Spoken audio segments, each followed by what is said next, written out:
కథ ఏం పెద్దగా లేదని చెప్తారు. అది అది కథకే కదా సార్, ఏం రాసినా కథకే కదా సిచ్యువేషన్ రాస్తారు. ఎందుకని అలా చెప్పడానికి కారణం ఏంటి? కథకి అంటే కథకి సిచ్యువేషన్స్ రాయడం ఓకే, కానీ ఇప్పుడు అనుదీప్ స్టైల్ ఎలా ఉంటుందంటే పంచుల్లో వెళ్తుంది సినిమా అంతా. జనరల్గా ఒక కామెడీ సినిమా అంటే ఇప్పుడు అనగనగా ఒక రోజు ఉంది కామెడీ సినిమా, ఒక విలేజ్లో జరిగే ఒక మనిషి కథ ఇది. దీంట్లో కూడా ఒక సినిమా ఇండస్ట్రీలో ఇది ఒక మెటా ఫిల్మ్ యాక్చువల్లీ సినిమా ఇండస్ట్రీలో జరుగుతుంది. కానీ సినిమా ఇండస్ట్రీలో అంటే ఇప్పుడు నేను ఇంతేలాగా అలాంటి సీరియస్ ఫిల్మ్ కాదు, కామెడీ ఫిల్మ్. ఒక డైరెక్టర్కి ఒక ప్రొడ్యూసర్ కూతురికి మధ్యలో జరిగే ఒక చిన్న ఫన్ టోన్లో జరిగే, so more on life incidents లాగా ఉంటుంది, ఒక కథగా ఉండదు ఇది. ఇప్పుడు ఒక డైరెక్టర్ ఇబ్బందుల్లో ఉన్నప్పుడు ఎలా బిహేవ్ చేస్తాడు, ఆ ప్రొడ్యూసర్ డిమాండింగ్గా కమాండింగ్గా ఉన్నప్పుడు ఎలా బిహేవ్ చేస్తుంది ఆ ప్రొడ్యూసర్ కూతురు అనేది, అలా ఒక లైఫ్ ఇన్సిడెంట్స్ మీద ఉంటుంది సినిమా. సో ఆమెను ఒక కథగా ఏమీ ఉండదు.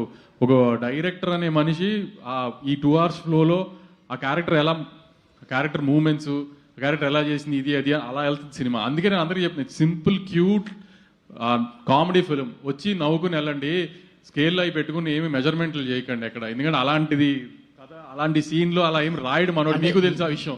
ఇప్పుడు మనోడు సుమగారితో మాట్లాడితే ఎలా ఉంటుందో సినిమాలో వాళ్ళ క్యారెక్టర్లు కూడా సుమగారితో అనుదీప్ మాట్లాడినట్టే ఉంటాయి.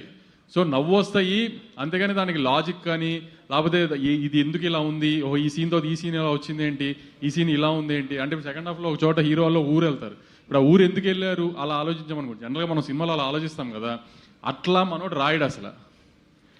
అలా ఇప్పుడు ఆ ఫ్లోలో ఒక మనిషి ఇప్పుడు మామూలుగా మనం ఇప్పుడు లైఫ్లో ఏదైనా చేస్తున్నాం అనుకో, నువ్వు కానీ నేను ఇప్పుడు నేను ప్రొడ్యూసర్ రేపు ఏం జరుగుతుందని ప్లాన్గా చేయం కదా, అనుకునే జరుగుతూ ఉంటాయి, జరిగిన దాని ప్రకారం రియాక్ట్ అవుతాం కదా, అలా ఉంటుంది సినిమాలో. అందుకని ఆ ఫ్లో కథ అలా ఎక్స్పెక్ట్ చేయకండి అని చెప్పా. అలానే లేదు, ఒక స్టార్ట్ పాయింట్, ఒక మిడ్ పాయింట్, ఒక ఎండ్ పాయింట్ ప్రాపర్గానే ఉంటాయి. అలానే గొప్పగా అయ్యి ఉండవు అంటున్నారు. మేజర్గా ఏంటంటే అనుదీప్ సినిమా నుంచి అందరూ ఎక్స్పెక్ట్ చేసేది ఆ పంచులో ఆ కామెడీ అవన్నీ పుష్కలంగా ఉంటాయి. అలాని ఒక బ్లాక్లో 20 minutes నవ్వుతారు, అలా కాదు. మీకు ఎవ్రీ 5-10 minutesకి ఒక్కొక్క పంచి పడుతూ ఉంటుంది, ఒక్కొక్క చోట నవ్వు వస్తూనే ఉంటుంది. అలా కాన్స్టెంట్గా మీకు 2 hours మొహమ్మద్ స్మైల్ ఉంటుంది. మీరు ఎన్నిసార్లు నవ్వుకున్నారు సార్? నేను చాలాసార్లు నవ్వుకున్నా. అదే అంటే కొన్ని పంచులు ఇండస్ట్రీకి వాళ్ళు ఎక్కువ తెలుస్తాయి. ఇదివరకు అంటే మెటా ఫిల్మ్స్ తీసేటప్పుడు ఏంటంటే అంతగా పబ్లిక్కి సినిమాల్లో ఏం జరుగుతుందనేది తెలియదు. లేకపోతే ఒక ప్రొడక్షన్ మేనేజర్ ఒక లొకేషన్ చూడటానికి వెళ్ళడానికి, లేకపోతే ఒక స్టైలిస్ట్ ఏం చేస్తాడు, డిఓపి ఏం చేస్తాడు, ఇవన్నీ ఈ లాంగ్వేజ్ మాట్లాడితే జనానికి అంత అర్థమయ్యేది కాదు. ఇప్పుడు ఈ సోషల్ మీడియా వచ్చేసింది అది బాగా, పిల్లలు జెన్జీ పిల్లలు కానీ ఇప్పుడు యూత్ కానీ డిఓపి ఎవరు, లొకేషన్స్ ఏంటి, ఏది సీజీ, ఏది స్టూడియో, ఏది లైవ్ లొకేషన్ చెప్పగలిగినంత నాలెడ్జ్ ఉంటుంది వాళ్ళకి సోషల్ మీడియాలో. సో వాళ్ళకి ఇప్పుడు ఏమి ఈ టర్మినాలజీ ఏమి గ్రీక్ అండ్ లాటిన్లో ఉండదు మెటా ఫిల్మ్ అయినా. సో అందుకని ఇంకా కాన్ఫిడెంట్గా వాళ్ళకి కనెక్ట్ అవుతాయి ఈ పాయింట్స్ కొన్ని నేను గట్టిగా నమ్ముతున్నా. ఫన్ అయితే గ్యారంటీ నవ్వుతారు, ఒక 4-5 చోట్ల అయితే గట్టిగా నవ్వుతారు. అది ఒక్కటి ఎక్స్పెక్ట్ చేసి దయచేసి రండి, ఖచ్చితంగా డిసప్పాయింట్ చేయడం అనేది. అంటే ప్రివ్యూస్ లేకపోవడానికి కారణం ఏంటి? ఏం లేదు, ప్రివ్యూస్ కాదు అసలు మెయిన్ ఫ్రైడే రేపు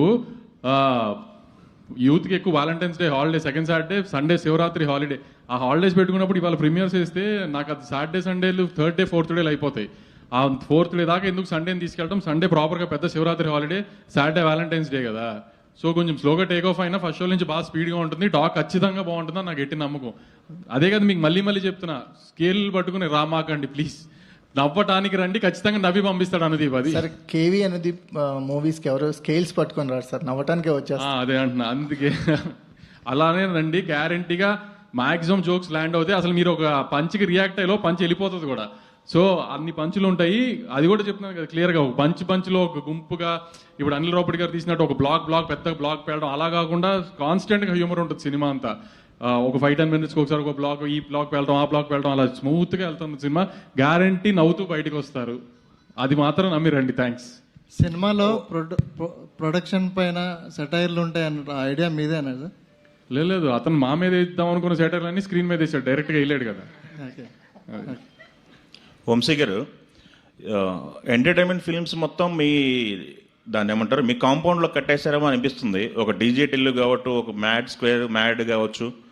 ఇప్పుడు అనుదీప్ గారు మీ బ్యానర్ నుంచి ఒక సినిమా వస్తుంది. ఈ సినిమా ఏ రేంజ్లో ఉండబోతుందని మీరు ఎక్స్పెక్ట్ చేస్తున్నారు? దేనికి దానికి కంపారిజన్ కాదండి. అనుదీప్ స్టైల్ సినిమాల్లో ఇప్పుడు జాతిరత్నాలు మీకు ఎంత నచ్చిందో, ఇప్పుడు జాతిరత్నాలు కూడా ఇప్పుడు గ్యారంటీగా అందరికీ నచ్చిందని చెప్పరు. నచ్చిన వాళ్ళు ఎంతమంది ఉన్నారో బాగాలేదు ఇది అది అని అంటారు కదా. అనుదీప్ కైండ్ ఆఫ్ ట్రాక్ అప్పటికి ఇంకా అంతగా అర్థం. ఇప్పుడు మెల్లగా అనుదీప్ ఏం మాట్లాడతాడు, ఎలా మాట్లాడతాడు, క్యారెక్టర్స్ ఎలా మాట్లాడతాడు అందరికీ ఒక ఐడియా ఉంది కదా. సో ఇది ఇంకా కొంచెం ఎక్కువ నచ్చుతుందేమో అనుకుంటున్నాను. అంటే నేను కంపారిటివ్గా చెప్పట్లేదు, జాతిరత్నాలతో చెప్పట్లేదు, అనుదీప్ ఫిల్మ్స్ లో ఇది బాగా నచ్చుతుందని అనుకుంటున్నాను. రియాలిటీ కొంచెం దగ్గరగానే ఉంటాయి డైలాగులు కానీ అన్ని. ఓకే, విశ్వక్ గారు చెప్పండి సార్. మీరు యాక్టింగ్ మీది ఒక మీటర్ సపరేట్ ట్రాక్ లాగా ఉంటుంది. అవును. జమ్ వెళ్ళిపోతుంటారు మీ పర్ఫార్మెన్స్ అంతా. ఒక సెటిల్డ్గా ఉండి పంచులు వేస్తూ నవ్వించాలి అంటే మీరు యాక్టింగ్ విషయంలో కెమెరా ముందు ఏమైనా ఇబ్బంది పడ్డారా? అనుదీప్ గారి జోనర్కి వెళ్ళటానికి ఏమన్నా? అది మీరు డైరెక్టర్ని అడగాలి, రేపు పొద్దున్న ఆడియన్స్ని అడగాలి. నేనైతే జమ్ అని కొన్ని చెప్పినా అది డబ్బింగ్లో కష్టమైంది నాకు. బట్ డెఫినెట్లీ మేము ఫస్ట్ హాఫ్ అన్ అవర్లో సింక్ అయిపోయినాం. ఓకే. సో నా షూటింగ్లోనే ఫస్ట్ ఎవర్ డైలాగ్ నేను షూట్ చేసింది, అరే నువ్వు ఫస్ట్ టైం ఆఫీస్ వచ్చినప్పుడు నేను ఏమడిగినారు అని ఉంది కదా ట్రైలర్లో. So that is the first ever dialogue I told on the set.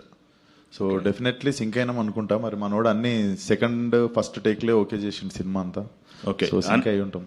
Anudeep గారు ఇంకోటి, అనుదీప్ డైలాగులు విశ్వక్ ఎలా చెప్పాడో చూడటానికి, అనుదీప్ పంచుల కంటే మీరు ఇంకో మేజర్ అట్రాక్షన్ ఆ అమ్మాయిని చూడటానికి రండి. వెలిగిపోతుంది స్క్రీన్ మీద, అసలు వెలిగిపోతుంది స్క్రీన్ మీద హీరోయిన్. ఒకసారి అమ్మాయిని చూడడానికి ఖచ్చితంగా అందరు థియేటర్ రావాలి ఒకసారి. అది కూడా స్పెసిఫిక్ గా గుర్తుపెట్టుకో. మళ్ళీ రేపు అడగండి, రేపు సక్సెస్ మీట్ లో ఎప్పుడన్నా. ఓకే, ప్లాన్ చేద్దాం.